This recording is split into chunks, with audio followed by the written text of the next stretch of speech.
turning Tom Brady over twice, sacking him 4 times in this ball game. John DeShazier, who's on hand in Tampa Bay, what about this defensive performance stood out so much to you?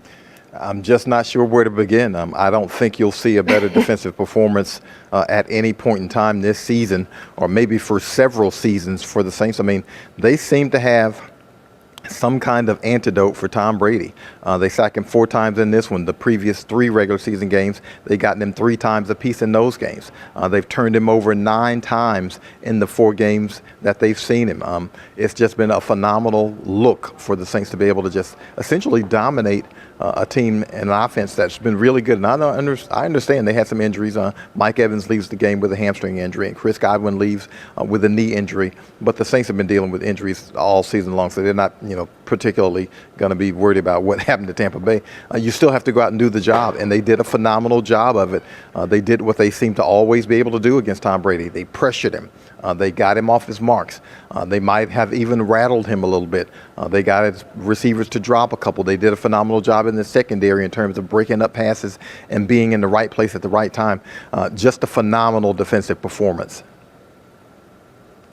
You mentioned a couple of injuries there as Mike Evans, Chris Godwin go out in the first half, but it was late in the first half, and the Saints were dominating with them on the field as well. They had early sacks in that ballgame, lots of pass breakups, Paulson and Debo, Quan Alexander. I mean, everybody contributed to this win on the defensive end.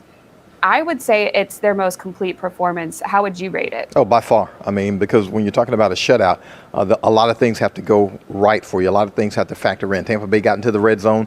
They create a fumble and recover it. So a lot of things have to go well for you in those situations. And Tampa Bay missed a field goal. But when you're talking about pitching a shutout in the NFL, it is so difficult to do because all teams are capable of scoring from anywhere on the field. And when you're talking about one of the most explosive offenses in the NFL in Tampa Bay, of course, I think they scored 30 or more in about 12 straight games or something like that.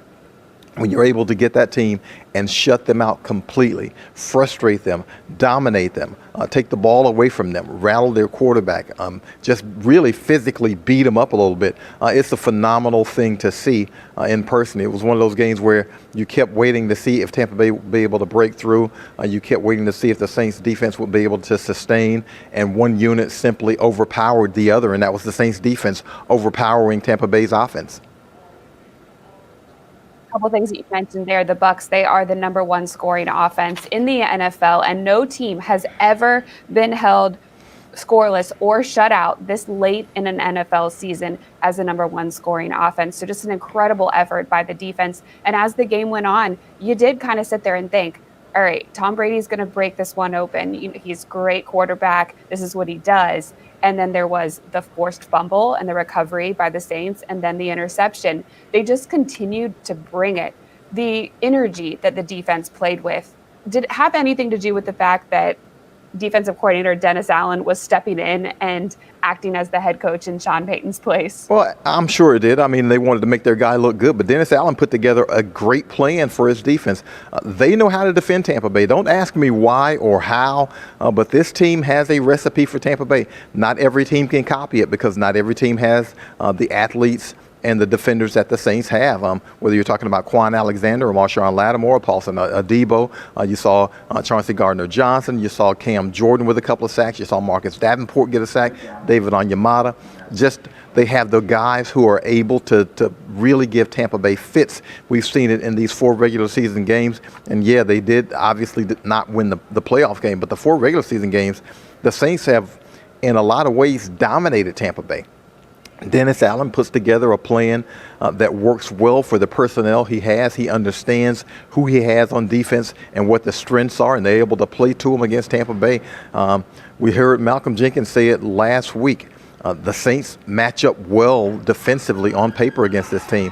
And not only on paper, on the field, on the grass. And so it's just one thing to draw up a plan, a totally different thing when you're able to carry out that plan the way the Saints have been able to do. So, again, you just can't really give them enough credit for what they're able to do against a really good team, a team that leads the NFC South Division.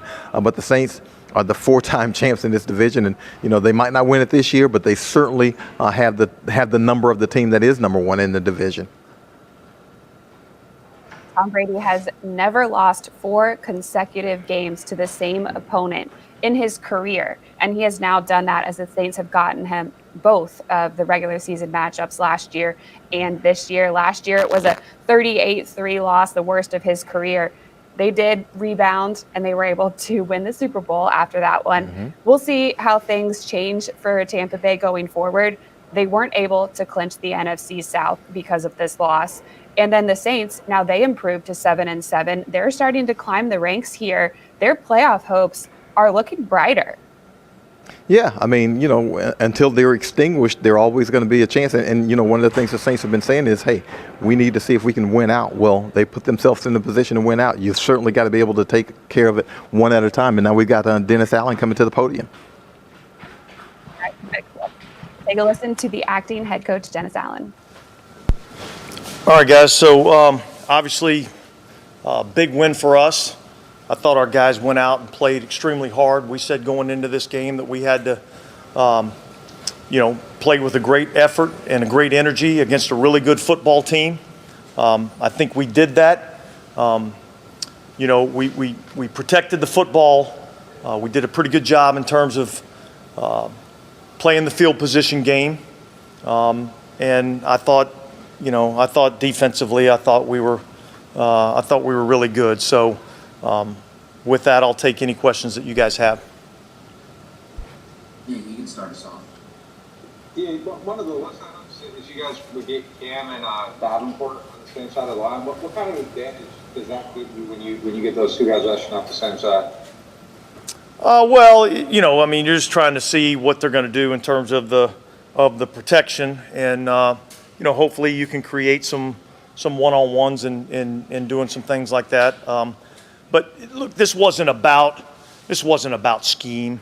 This was about our guys going out and executing, and our guys playing really hard against a really good football team. Luke Johnson. Not related to the scheme, DA, but it looked like Cam really missed being out on the football field. Would that be fair to say, just after the way last week went? He looked kind of rejuvenated out there. Yeah, he looked good. We've been saying for a while that we've got to, try to limit some of those snaps for Cam, and he kind of took care of that for us. So he looked fresh out there and did a really nice job. Mike Triplett. Dennis, I know you wouldn't claim to have the secret to being able to stop Tom Brady, but if the defense is going to have the success you guys have had against him a number of times now, what are some of the key elements that you have to do? Well, I don't want to talk about all those things because then we're giving them the leg up a little bit. But look, we just got to go out and execute our job, and we did that. And certainly, they had some injuries in the game, which I think helped us. And our guys went out and there was a game plan that we had in place. And our guys went out and executed that game plan. Yes. Back to Cam, his 2 sacks today put him over 100 for his career. Just how impressive is that, at his age, this time of his career, getting to that mark? Not many have done it. Yeah, sacks are hard to come by. And certainly Cam's been one of the better ones in our league for a long time at being able to get pressure on the quarterback. And so I just can't say enough about what he means to our team, the defense, the team in general, our organization, the way he represents himself both on and off the football field. Class guy. I've been fortunate enough that I've had an opportunity to be around him and coach him, and he's just a hell of a player. Yeah, it looked like you guys only sent 5 or more, maybe 5 or 6 times in this game. How imperative is it to get a rush at Brady, which is your front four? Yeah, I think that's big. I think he does a really good job of recognizing the coverages and knows when you're sending a 5-man pressure, he knows where to go with the ball. And so I think it's hard to get to him at times doing that. And so if you're able to rush him with 4, I think that's when most teams have been successful. Luke Johnson. DA, we don't get to talk to you about offensive guys very often, but what do you think about Marquez Callaway's first quarter, just kind of setting up those two first scoring drives with the big touches? Yeah, I think that was huge. To be able to get a couple explosive plays early in the game to set us up into position to score some points. Obviously, we would like to have come away with touchdowns and not field goals in those situations, but we were able to come away with points. And the way this game ended up playing out, it was more about protecting the football and playing the field position game because we felt pretty good about where we were defensively and how we were playing. Yeah, Terrell. So, DA, how did it feel to be in this head coaching role again for you? It was kind of weird circumstances. Yeah, look, I mean, I relished that opportunity. Certainly, I really appreciate everything that Sean Payton's meant to me in my coaching career. And so for him to ask me to step in for him in this circumstance, I appreciate the fact that he had the faith and the trust in me to lead this team. I really appreciate all the players and the assistant coaches and the way that they just hung together and fought and scratched and clawed for each other so that we could come away with this win. And so it was just, it's I think anytime you win in this league, I think it's a great feeling, and certainly in these circumstances, it feels good to win. This might sound like a cliche, but did it feel like more of a a total team effort, just considering all the scrambling I'm sure the coaches had to do to figure out, Yeah, no question. Look, as it is all the time in this league, it's a total team effort, and I thought our guys did a hell of a job of coming together. I thought our coaching staff did a great job of understanding what we had to do to be able to win this game. I thought Pete knew what we needed to do, did a good job of handling the game plan, did a good job of protecting the football. I think Darren Rizzi did a hell of a job with the special teams. He does a great job with some of the game management stuff. He was in my ear all game long. It just was a total collective team effort. And look, that comes from the way that our head coach has prepared us. And he does a great job of leading us. And so we knew exactly what was expected of us, coaches, players, everybody, and we just went out and did our job, and just like we would have if he was standing on the sideline. Mike Triplett. Yeah, Dennis, I wanted to ask you if you've heard from Sean, if you had a message after the game, but also if you could briefly describe what that was like Friday and Saturday. Was it a crash course of him giving as many pointers as he could impart? That he'd like to see or anything? I think obviously I'll keep those conversations that he and I have had, privately in terms of exactly what it was. I think Sean, he told me what he wanted, and then kind of let me go do it. I think he didn't want to, try to, have me thinking about too many things. And just try to go out there and manage the team and run the team. And so we'll kind of keep those conversations private. But yet, again, like I said, the fact that he had enough faith in me to step into his spot, means a lot to me. And I'm just appreciative of all the guys that are in that locker room because none of this was possible without what they did. And did you wrestle over that early 4th and 2 decision? You had a pretty big head coaching decision. Yeah. We kind of talked about it a little bit, and thought with the way that we were in the game and the point in the game that it was, we felt like taking the points at that time was probably the right thing. We thought we might try to see if we couldn't draw them off sides and get a free first down. We didn't, and so we went ahead and took the points there. two more, Amy Just. Yeah, you touched on this a little bit. Obviously, going into a game, you have an idea of how things will work behind the scenes when you have a change. But how did you feel that things were delegated with you having to focus on other stuff and shift things around in terms of your responsibilities to other people? I thought the players and the coaches handled it outstanding. Just specifically in terms of the defense, with me handling a lot more of the game management stuff. Those guys, Ryan, Chris, Mike Hodges, Corey Robinson, Peter Junta, like all those guys just did an amazing job of keeping those defensive guys on point of exactly what we were trying to do and making the adjustments where I could kind of focus a little bit more on what we were doing head coaching wise. I thought, again, Darren Rizzi was instrumental in some of the game management decisions. And so it was just a collective effort by everybody. This wasn't in any way a one-man show. This was an organization that came together and won a game. One, Nick.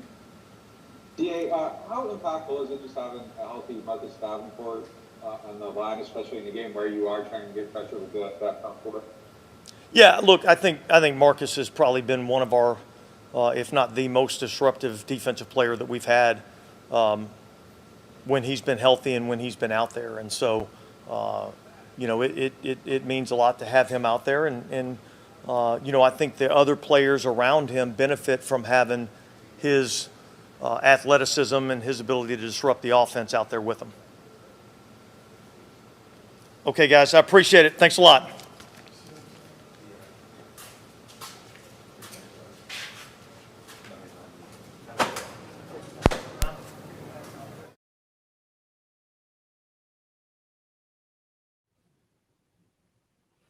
That was Saints defensive coordinator Dennis Allen, who is acting as a head coach today in place of Sean Payton, who is out due to COVID protocols. Allen saying that this was a complete team effort, starting from the coaching staff, who had to adjust on Friday as soon as they heard the news about Coach Payton, and then the players just understanding their assignment and coming out and executing today. It came down to turnovers in this ball game. The Saints forcing 2 turnovers and then not turning the ball over at all on their side of it. That was really the difference, because it was an absolute defensive battle here. Offensively, the Saints did just enough. They were able to get 3 field goals, especially that one late in the game that made it a 2-score game. So that was a huge difference in this ball game. And the Bucs themselves, they missed a field goal. JD, we haven't talked about the offense yet for the Saints, but what did you think about the way that they attacked this game? Well, obviously they struggled. But, let's not forget that Tampa Bay is a really good defense. Let's not forget their, top 3 run defenses in the league. And also the Saints are working on, the 3rd quarterback this season. So, it wasn't going to be easy. And this probably was the type of game that the Saints were going to have to win. You'd like to see a team take advantage of those turnovers and cash them in for touchdowns. Unfortunately, unable to do that, but they were able to get on the board with the 3 field goals. And in this game, that was the kind of game it was. You got to just do whatever is necessary on that day for that game to win that game, and they were able to do so. We have to talk about Marquez Callaway. He comes up big with some big chunk plays early in the game, kind of kept the Bucs defense honest there. They expected the Saints to come out and be run heavy with Alvin Kamara and Taysom Hill being a mobile quarterback that he is. And Callaway goes for over 100 yards receiving. That's the first time a Saints receiver has done that this season. Is this something that we're going to be able to expect going forward? Are we going to get more of a passing game going? Well, let's hope we're going to get a little bit more consistent passing game. I'm not sure if he's going to pile up a plethora of 100-yard games, but I can tell you this Quez is going to be hard to live with now, because every time we've done an interview with him, he's had to stand up because we had to do it inside during training camp. And so, every time he sees us doing an interview with somebody else, it was sitting down, comfortable. So, now he's really going to wear us out about not being able to sit down, and we're going to have to hear about that from him. But, he had a great game. He really did stretch the field and open it up for this team offensively early in the game. Career high, first time 100 yards, and now we've got Taysom Hill coming to the podium. great. Let's hear from the quarterback. Empty in here. All right, Grant, we can get started. Anybody have any questions for Taysom? Start.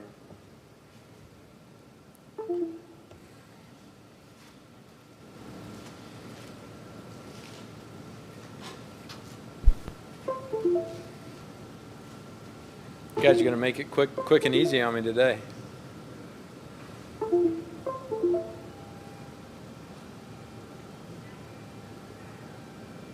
Are we back? We good? Did you hear anything I said? No, I can hear you now, though. Okay, cool. It froze for everyone. I thought it was. Oh, okay. You froze again.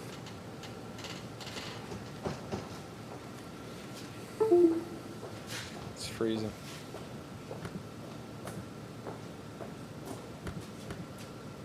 Can y'all hear us now? Yeah, you Yeah, can. I'm still frozen. There we go. Okay, can you hear me now? I got you right now. All right, Marquez, how did he play today? Marquez? Yeah. Marquez was great. Man, gave him some opportunities to make plays, and he did. Obviously, two that come to mind led to field goals, which obviously ended up being huge in this game. So Quez is a guy that I've had a lot of trust in from day one, training camp, and he had some opportunities to make some plays tonight, and he did. Luke Johnson. Hey, Sam, I know you guys have been through a lot this year with injuries and everything like that, but can anything prepare you for losing your head coach on a Friday? How hard was that this week?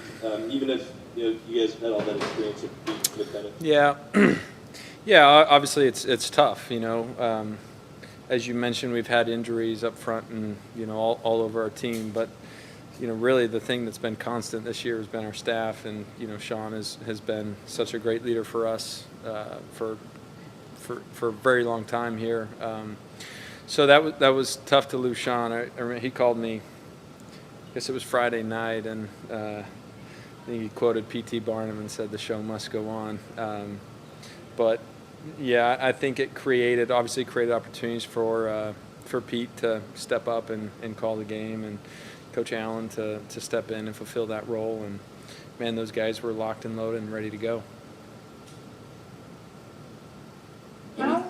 With that, how did things change for you going from Sean to Pete and DA?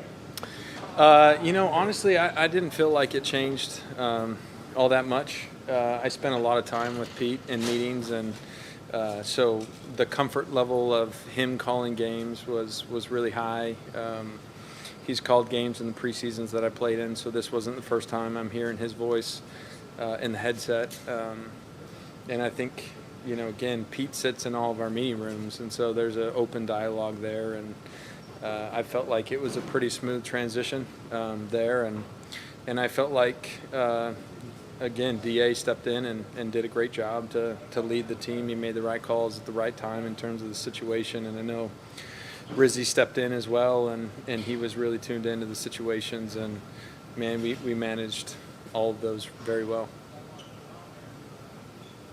DA said this was like a total team win, special teams and defense, and everybody kind of coming together. Just how impressed were you with the defense's performance today? Yeah, I mean, you can't say enough about what they did to pitch a shutout like that. Against a Brady-led offense is incredible.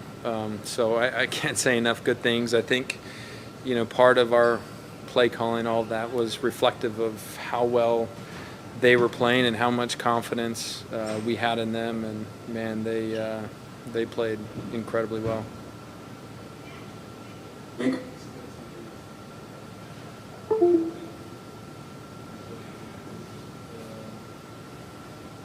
I think we froze again. Hard line. Yeah, Evan, we're frozen again. Grant, can you hear us? How are we now? Yeah. Yeah, we're good now. Yeah. Jason, just what's it kind of feel like in a game like that where it's that close and it feels like it's so razor thin and you know how explosive they can be? I mean, just what's it feel like during a game like that? Again, I think that the play calling was reflective of how well our defense was playing. I think we didn't want to do anything careless to give them a short field. But we knew. I think that field goal late in the second half was big to make it a 2-possession game. Look, I think we felt offensively that if we did our assignments, didn't turn the ball over, made them go the long way, that our defense was going to give us an opportunity to win, and that's the way the game went. Luke Johnson. Jason, a week ago, I mean, you guys have lost 5 straight, and now you've won 2 in a row, 3 left in the regular season. Where would you kind of put the mindset of this team right now after these last 2 wins? Yeah, look, we're aware of the situation. We're 7-7 now, and we're doing everything we can to get the playoffs. So I think we approach every week as a playoff game where we gotta bring our. Hear me now?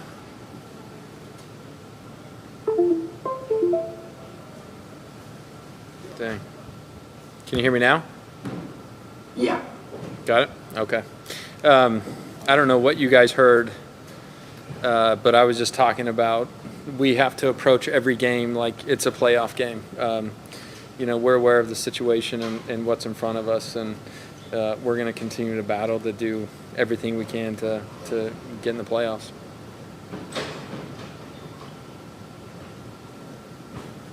I think that's it. Okay, thanks, guys. We're going to have Chauncey Gardner Johnson next.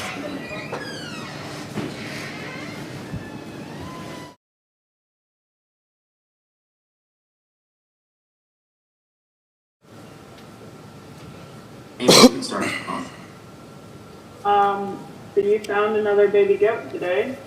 I guess what did you see on that one? And how'd you feel about it? I'm trying to win the game. I'm a ball player. Ball players make big-time plays at the end of the game. And I knew how close that game was, and I knew, like, with them guys having guys down, got to make a play. Can't force it, but I'm out there to make plays. Y'all see that. I told y'all earlier in the week what I'm here to do. I'm here to win. And that's it. It looked like on the broadcast that Tom came over to the sidelines and said some stuff. Did you see that? What you say? It looked like Tom came over to the sidelines after you caught that pick and said some stuff. Did you hear any of that? Man, on to the next. I ain't got time for that. I don't know what he said. I ain't hear what he said. I called a pick. I mean, that's on my teammates. Mike Triplett. Can you describe what Dennis Allen does so well, not only as your defensive coordinator but also running the show tonight? Man, let that be us. I mean, when you got one of the best secondaries in the league with me, Marshawn, Malcolm, Dub, Roby, a lot of experience in there with a Debo also playing well. I mean, I feel like we got the best secondary right now in the league, regardless of the stats. You can just go out there and just pitch a shutout. One of the best quarterbacks in the league. I mean, what you want me to tell you?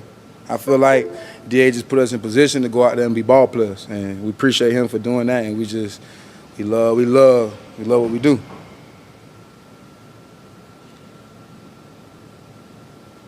Not to be rude, but it keeps freezing on you, CJ. Oh, y'all can hear me now? It keeps freezing. We can hear you now, but we didn't hear much of anything that you said. I just said we just appreciate DA for letting us be ball players. We don't really complain. We just thank him for just letting us go out there and be us and just do the best we can do. Nick Underhill. CJ, how helpful is it for you guys in the secondary, just when they are getting pressure with the front four, and you guys can drop 7 and kind of, It's amazing. It's amazing when that front four, you can get to the quarterback. You disrupt a whole lot of time and a whole lot of game plans. So, like I said, the back end wouldn't have played good unless it was the front four. Really the front 5, front 6, how you want to call it, with Double D, Quan, Cam, David, Marcus, all them boys up front, Shy, all them boys up front, can't give credit enough how hard they work, They've been slandered a lot, them guys don't, they don't do good enough. But to us, they do an amazing job getting back there. So we got to just hold our part and let them do their part like they did today. They going to eat up front. We're going to eat up in the back end. Hey, CJ, you were asked a lot last week about, being underdogs, and you said it didn't matter. So how did this win feel to win in such a completely dominating defensive fashion? You know who you are. You don't fake it. You don't fake it to nobody. And I think that's the problem with everybody when they look at this team. Like how you gonna throw us under the table when we got the same defense? You feel me? The same group of guys on offense that love playing. So how can you be an underdog when we consistently beat teams? We know what's going on this year. We're not worried about the noise. We just know who we are. And if you feel like we underdogs now, you in for a rude awakening.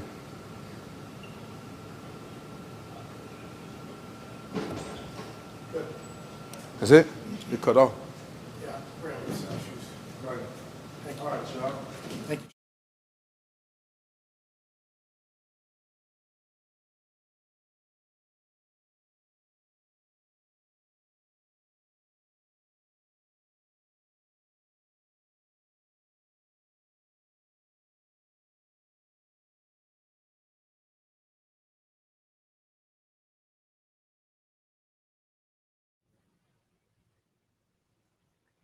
CJ Gardner-Johnson fired up in that post game, definitely excited about what this team was able to do. Doesn't appreciate people thinking that they're underdogs and says that everybody needs to watch out. And now the Saints are now 7-7 on the season. They have officially moved into that 7th spot in the playoff race. So they would be in the playoffs if everything ended today. They do have 4 more games. They're playing the Dolphins, Panthers, and Falcons. None of those teams currently have winning records. The Dolphins are 7-7, Panthers 5-9, Falcons 6-8. There are a few teams that are playing in right around the same record as the Saints coming up on Monday and Tuesday because we did have some games delayed due to COVID. The Raiders and the Browns, the Vikings and the Bears are all playing on Monday, and the Vikings is one of those teams that's right there on the fringe in the playoff race. And then Tuesday, it's the Seahawks, Rams, Washington, and Eagles. And again, Washington and the Eagles both right there in the race with the Saints. So big win by the Saints tonight to be able to get that win and continue their playoff race. Now we're going to throw it back to the podium as Demario Davis is coming on to talk about the big defensive effort in this one and the shutout, 9-0 against Tampa Bay.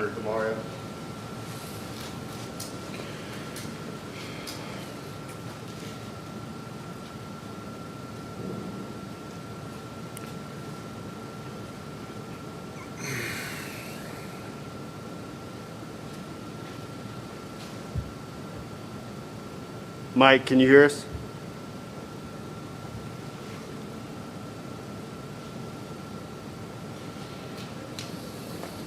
I think you might have lost it. Yeah, I don't know what's going on.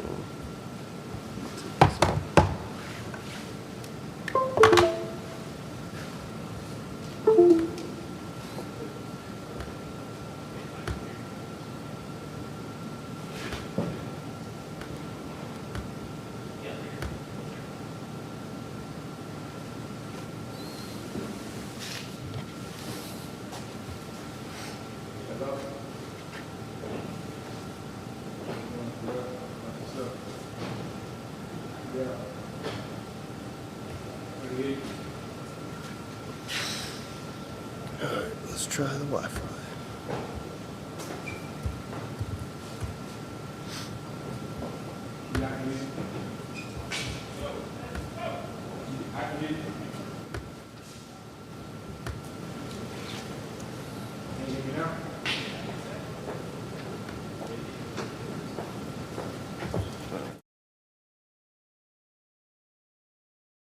Hey, Grant, can you hear us? Yeah. Okay, cool. We can go ahead and get started for Demario.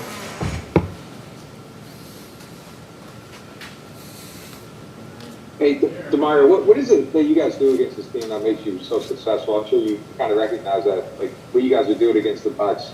It's not a lot of teams don't have that same success, and you guys get consistent with. I mean, our mentality is the same every time we step out, no matter what team it is. We know when we go in and execute at the level that we're capable of, we're going to have success.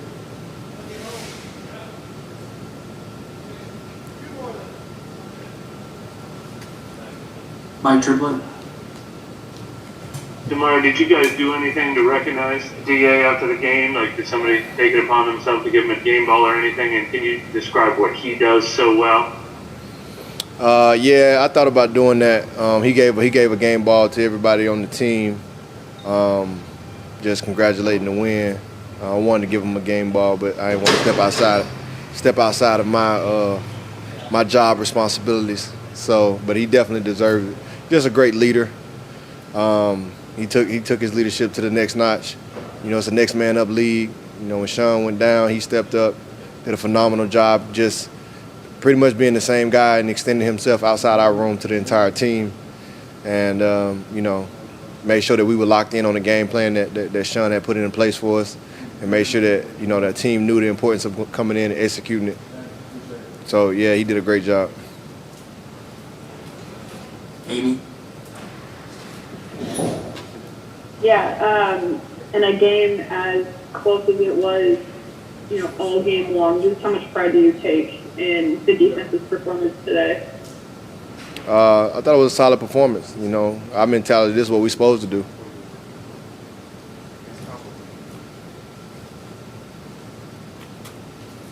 Luke. Demario, Cam went over 100 career sacks tonight. What can you say about him as a player reaching this milestone with this organization? Phenomenal. You know, 100 sacks is just, I mean, that's a remarkable career that he's, you know, put on, been a leader on this team for a long time. Just a special player. Coach challenged the team and said, you know, the big time players have to step up, and him along with many other guys did that. And so happy that, you know, he was able to step up in this game, but, you know, that just speaks to him, the type of player he's been, the type of pro he is, just one of the best in the game and one of the best to ever do it. And so, you know, forever grateful to be able to have had the chance I've had to play with guys like him. It's a special moment for him, and, you know, he deserves it. He deserves everything that comes with that. Nick. Right, what kind of impact does a healthy Marcus Davenport have, not just, you know, for himself, but for everybody else on the field as far as creating opportunities? But he's such a dynamic player. He's so strong and physical in the run game, with great speed. You know, his arms help him tremendously, and he knows how to use his hands. He's just a violent player that impacts the game on the edge, because, you know, tackles can't block him one-on-one. Tight ends definitely don't stand a chance. And, you know, with so much split action with tight ends coming across and, you know, tight ends chipping and that type of stuff, he just gives us a type of explosion on the field that's just different, and it helps our entire defense. Mike. Yeah, Demario, you mentioned Dennis Allen's leadership. What is the way you would describe sort of him as a tactician, the way he approaches the game and what his mentality is on the field? He's one of the smartest coaches I've ever been around, because though he's smart and he can anticipate like what other teams are doing, he still doesn't overthink himself or overcomplicate it or try to stop everything. He just understands like what they're going to do before they're going to do it, and does a good job of teaching us that, and, you know, puts in game plans that are simple enough to execute, but complex enough to keep, you know, other teams kind of off their toes a little bit. And so, you know, he's one of the best that I've been around, and just a special coach, and it's a lot of fun playing for him. Anything else for Demario? Thank you guys. Be blessed. Cam Jordan will be up next. We'll get your questions in.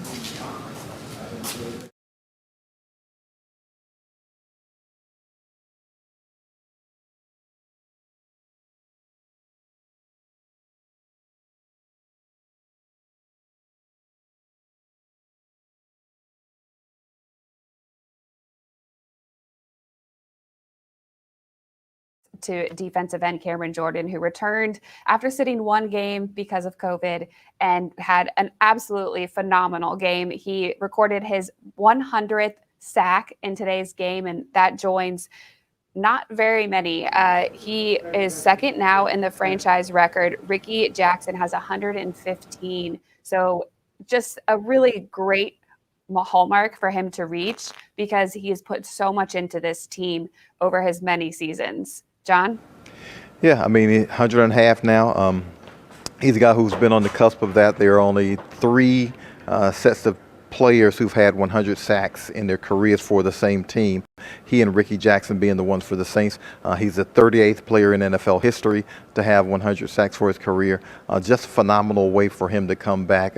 We were wondering if he was going to be able to get that mark in this game. He's had a lot of success against Tampa Bay. He really wears out that right tackle. I think it's Tristan Wirfs wears him out pretty well. And so he was able to do so again in this one. And then he comes up, I think he was credited with that strip down the field on Tom Brady, either him or P.J. Williams. I think he was credited for it. But again, a hustle play for him to be that far down the field as a defensive end.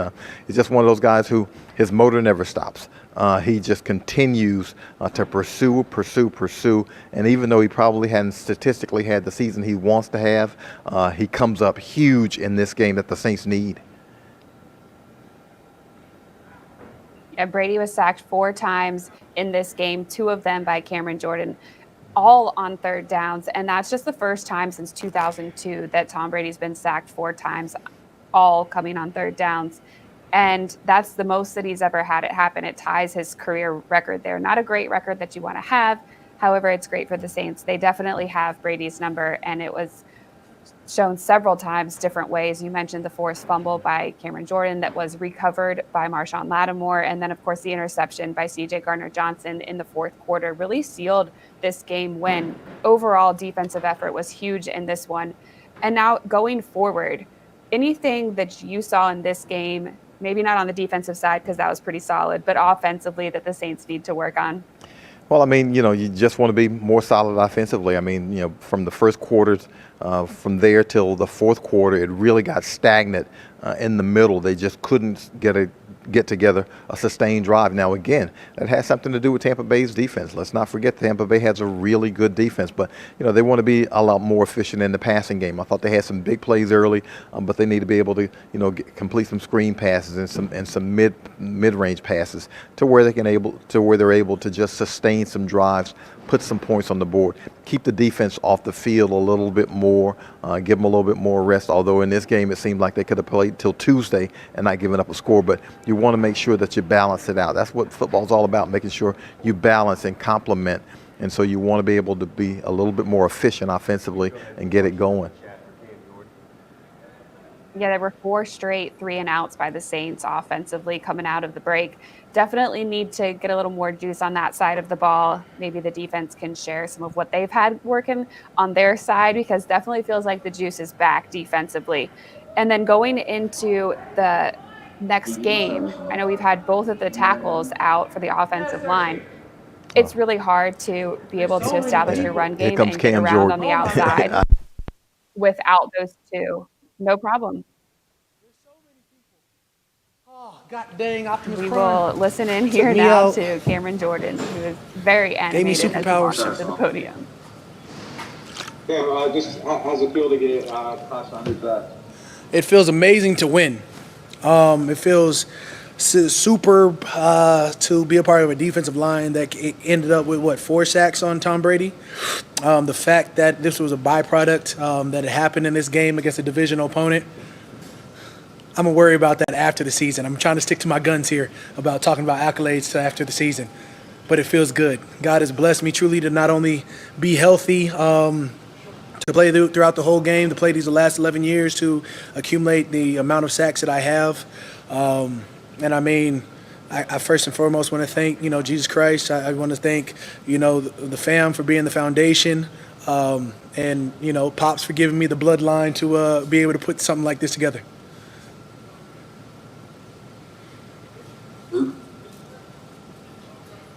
Hey, Cam, how bad did last week suck for you? Just considering you really had to sit out before.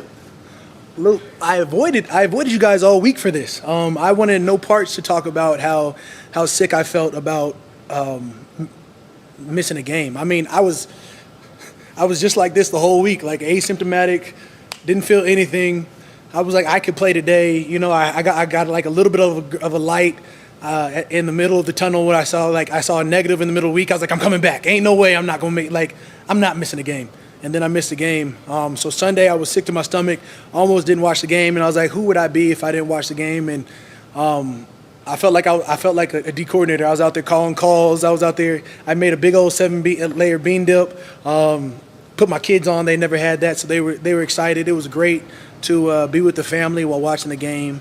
And at the same time, it was sickening. But I had quarantined myself from the fam, trying to get back to the game until about Saturday night. And once I realized it was a no-go, I went back to the fam. So the support there was really got me through. Maybe. With that, how ready were you to get out there today and put up the performance that you and the rest of the team did? Man, I treated Thursday like it was a game day. You can ask the teammates. I was going crazy at practice. The fact that I missed these guys for 10 days, I mean, I love every practice that I've been a part of. I've always said, I love practice almost as much as I love games. And for me not to be in the building for 10 days, it affected me a little bit. So, I just took that fervor, I took that passion, and renewed it and put it all that I had into this game plan that I could do each and every week. And I'm so glad that, we came out, we executed a game plan at a high level and came out with the win. Mike? Ken, what makes DA so special? What's your review of him when you're making his case to maybe get another shot at the head coach in this league too?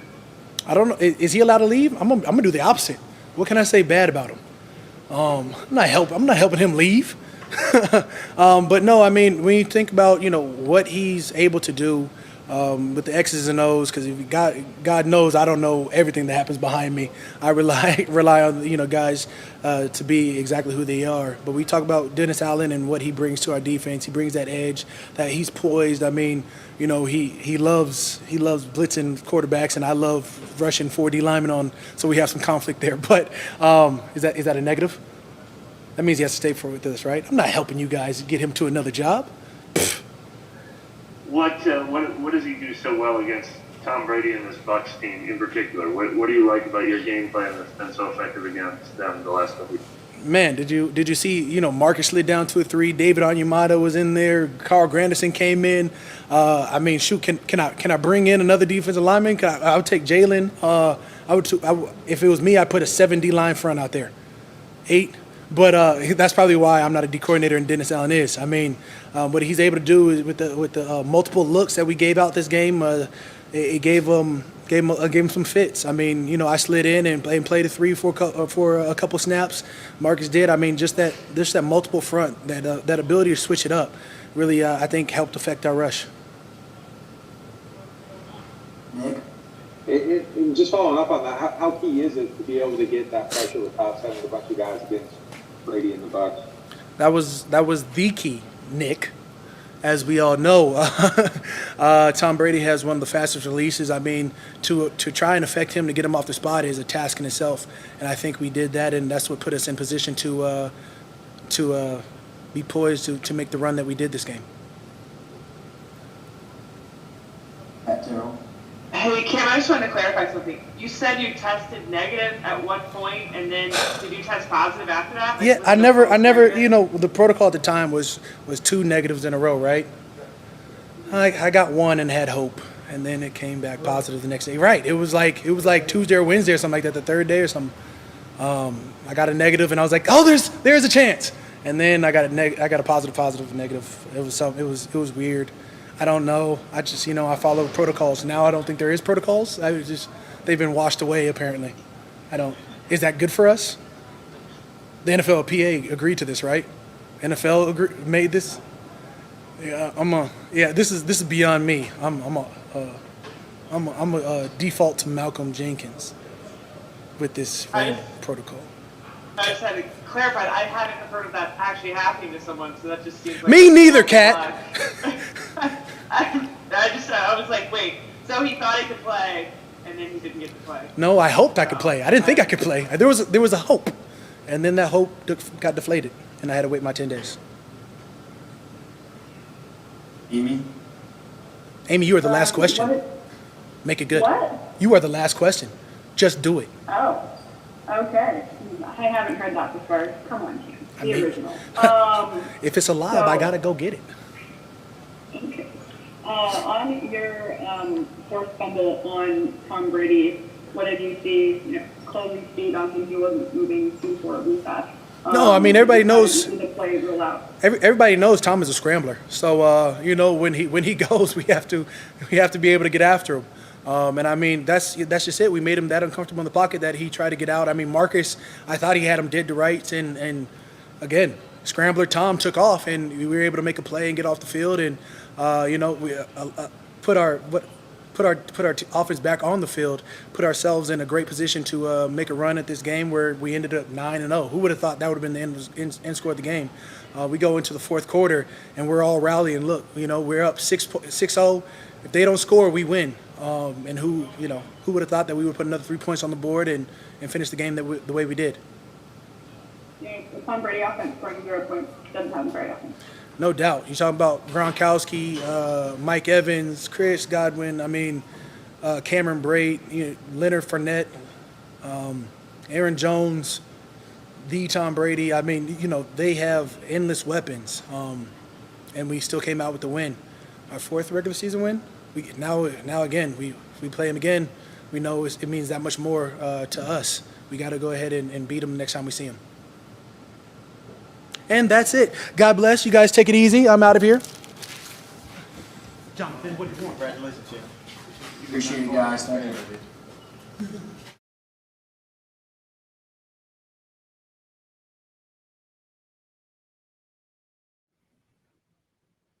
A very happy Cam Jordan. Thankful to be back on the field. And of course, after the effort that he had today and the performance with the 2 sacks, had a bunch of fun stuff to say about Tom Brady. You can catch all of the post-game press conferences and the availability on NewOrleansSaints.com. John DeShazer will have his breakdown from the game. We appreciate him joining us tonight on the show.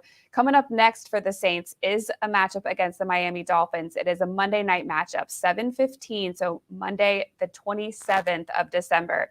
And this is another primetime matchup for the Saints. They are currently the 4th best. They have the 4th best record in the NFL in primetime games since 2006. So they do pretty well when they're on the big stage. The Dolphins, though, they're coming in on a 6-game win streak. They're also 7-7 on the season. So it could be a tough matchup, but the Saints are definitely going to come in very happy and hopefully after a good week of practice after this 9-0 win over the Tampa Bay Bucks. It was a great game. Thanks so much for hanging with us on the post-game show. We're going to throw it to some highlights. And of course, you can head to NewOrleansSaints.com all week for our coverage as we wrap up things on this game and look ahead to the Dolphins. Bucks linebacker on the inside, keeping an eye on Hill as he throws deep down the field to Callaway, who caught it at the 30. Marquez Callaway. 35 for Brady. Pressure on, and they got to him. A sack. Cameron Jordan. Toughest got a sack in the league. They get to him. Pinion has to kick it away again. Winston from inside his own 10. Sideline, nice return. Winston stayed in bounds, and he stopped Winston Jr.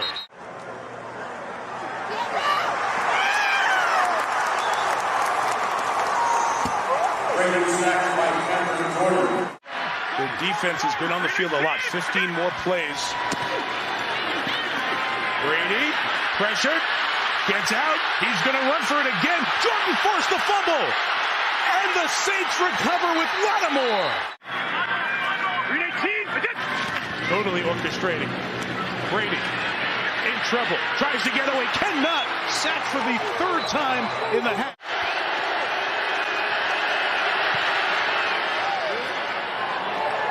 And Brett Maher knocks it through. 3rd and 10. Brady late pressure. Brady will go down for the 4th time tonight. David Onyemata with the pressure in the middle. 3rd and 10, 4-down territory, of course. Brady pressured, escapes, and throws to the run. He's intercepted. Gardner Johnson cuts underneath.